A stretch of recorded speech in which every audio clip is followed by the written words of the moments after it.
Okay, so I just got finished watching Elimination Chamber, and this wasn't it. This was probably one of the most mid and lackluster PLEs I ever watched, and I'm very surprised that many of you seem to have liked this one. Lane or Payback was lackluster. I don't know what was y'all mindsets going into that, but this one, nah, I'm gonna just be a detractor and just say this wasn't it. Let me start off with the two weakest matches that really dragged down the show for me. And unfortunately, it's both of the Elimination Chamber matches. And for the women's, the biggest reason I didn't really care for this one was because of Becky. Becky, really, I was not feeling her performance throughout that show. And I really felt like she dragged down Naomi throughout the entire match, and while Naomi was still in the match. And it really felt like slow and felt really sloppy in the beginning. Now, it picked up afterwards, but my excitement for the match just never went any higher than just, oh, that was a cool spot. Oh, yeah, that was a cool spot. Now, I will say, shout out to Tiffany Stratton. She's definitely the MVP of this match. She did the damn thing in this match, and I'm glad people are loving her. Though I do think the crowd was weird for, I guess, getting upset the way they did when she got eliminated. Well, at least for me, it came off weird that they felt that upset that she got eliminated. And also, what was with that bullshit chant when Raquel kicked out of that 3-women pin?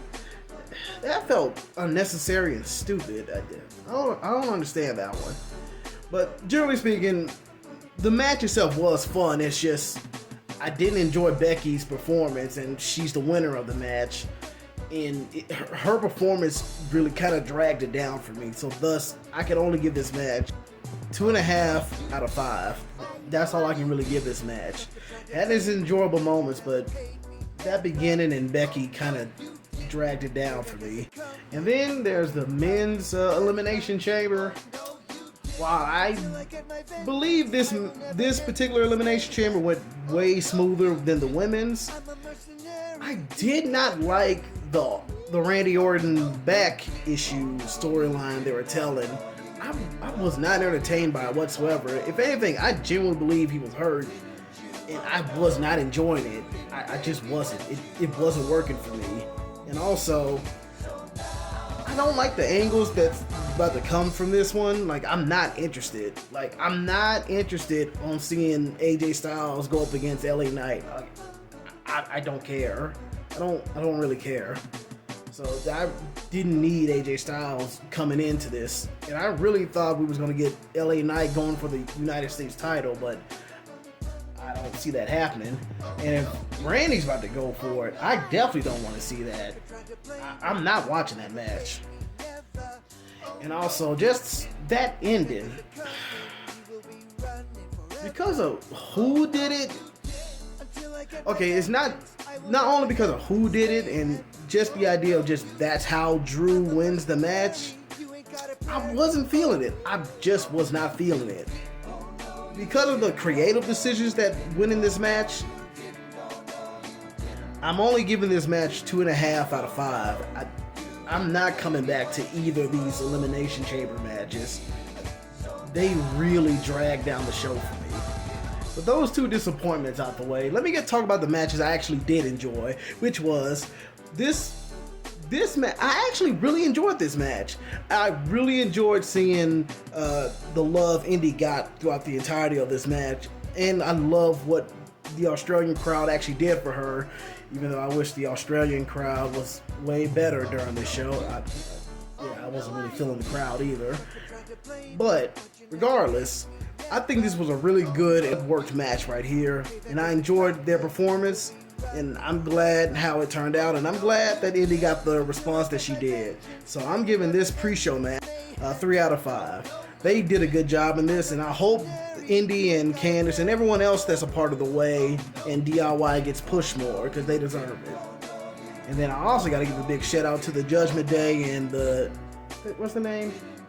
the New Catch Republic, aka Pete Dunne and Tyler Bate.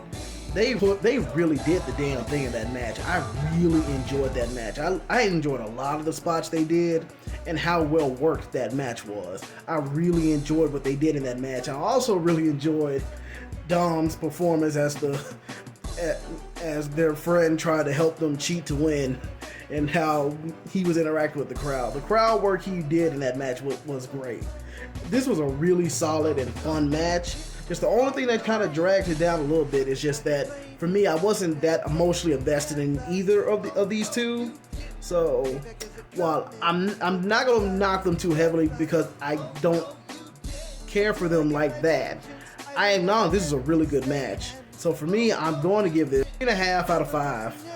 This was a really solid match. Damn near a match of the night for me.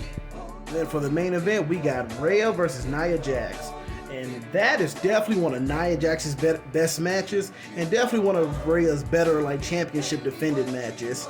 I really enjoyed this match. I'm really glad to what they brought to each other in this match and what they showed off for us in this match.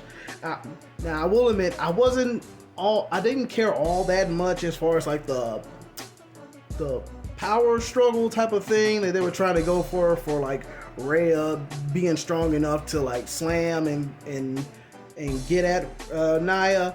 That wasn't something I found all that interesting, but I still enjoyed the spots that came from it.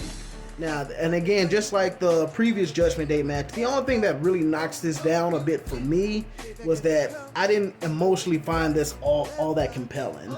And I do feel like these two ladies can definitely tell a story in the ring, especially considering that Rhea really got me with her championship match with Charlotte Flair last year.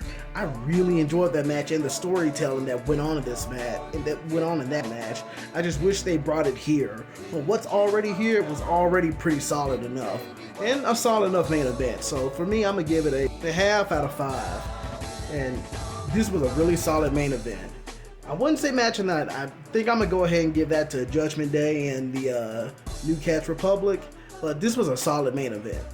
Overall, Elimination Chamber this year is getting 3 out of 5 for me, and it's gonna definitely be on the meh side. Sorry, didn't enjoy this like y'all did, but this wasn't it for me for the most part. Had some good matches, but the two out of the 3 main matches, it didn't work for me. It just didn't. However, I'm still interested to see what comes next, for the most part.